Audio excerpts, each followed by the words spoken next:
approach is characterized by empathy. So I try to empathize with my students and put myself in their shoes. And I can remember my own experience of being an undergraduate student and feeling completely sort of out of place and out of my depth, and not knowing who to approach with certain questions or concerns. I think I saw my personal tutor maybe 2 or 3 times over the course of my degree. So I know that university can be a daunting and intimidating place, and I want my students to feel that there is someone that they can go to. So I try to empathize with their situations and put myself forward as being sort of friendly and very approachable.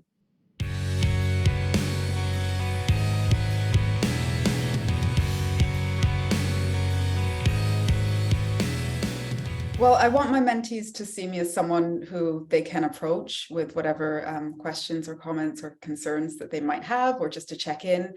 So I try to put myself forward in that way and make it clear that they can come to me with whatever questions they may have or issues they may have. But at the same time, that I'm more of a resource and guidance, that I'm usually not the end point. So while they can ask me any questions they have, I won't necessarily or even usually have the answers myself, but that I could help them, find the answers. And that could be, depending on what the issue is, especially with administrative issues, it could be as simple as directing them to the relevant web page, or giving them the details of the person to email to get the answers to, or sometimes coordinating that communication for them if needed. Or for example, I've had a few queries about grade classifications recently and what's required for 2-1 as opposed to a first, or how are outside options weighted in grade classification. And depending on the nature of the question, I can give them the document on grade classification and they can find the answer for themselves, or if they're struggling to work that out, then we'll go through it together. But it's making it clear from the outset that they can come to me with whatever they need, and I can help at least signpost them to the answers, even if I can't give them the answers themselves.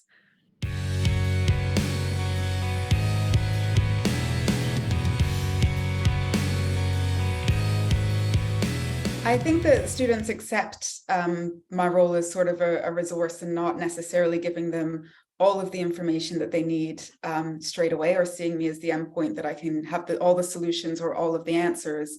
And I think there are some benefits to that, insofar as I think they see our communication and meetings as more collaborative.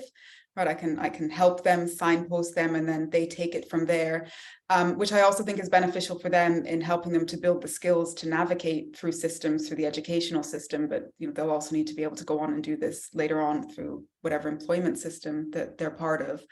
But the approach I take will all depend on the particular needs of the student. If they, for example, using grade classification, if they are somewhat familiar with the classification system and their query is quite basic, then it will usually be sufficient to provide them with the document or where to get the document, and they can find the answer for themselves. But if they're completely unfamiliar with the classification system and struggling to get their head around it, then I'm happy to spend more time explaining it to them, going through it with them. And again, it feels collaborative if we're doing it together, but I'm providing them with more information.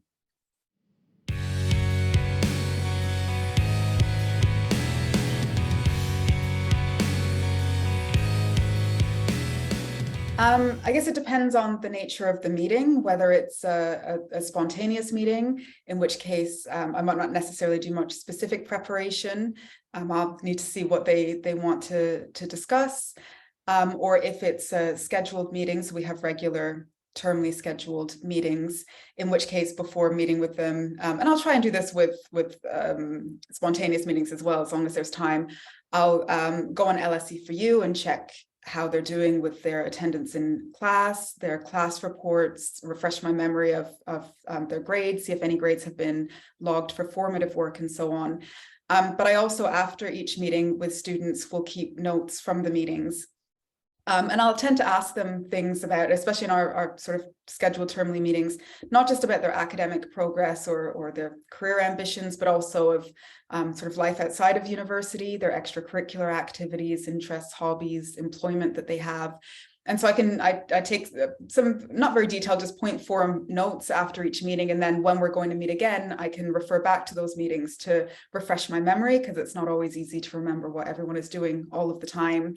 And to pick up on things that we discussed in the last meeting to see how they're getting on with progress in certain things, or how they're enjoying their societies and so on.